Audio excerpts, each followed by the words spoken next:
কালই কালো কেন? এই প্রশ্ন একবার ঠাকুরকে করা হয়েছিল।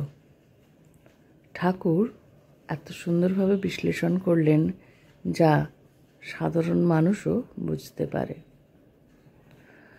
যারা ঠাকুরের আলোচনা করে বা ঠাকুরকে ভালোবেসে তার কথা জানতে চেষ্টা করে, তারা এই কথাটি জানবে। ঠাকুর বলছেন, কালই কালো কারণ তাকে আমরা বুঝতে পারি না, অর্থাৎ সে অসীম, আমাদের নাগালের বাইরে। যেমন আকাশ দেখতে নীল, কিন্তু যদি আরও কাছে গিয়ে দেখা যায় তা বর্ণহীন। তেমনি সমুদ্রের জলও নীলাকার হলেও সেটা যখন কাছে গিয়ে আমরা হাতে নিয়ে দেখি, সমুদ্রের জলেরও কোনো রং নেই, অর্থাৎ বর্ণহীন।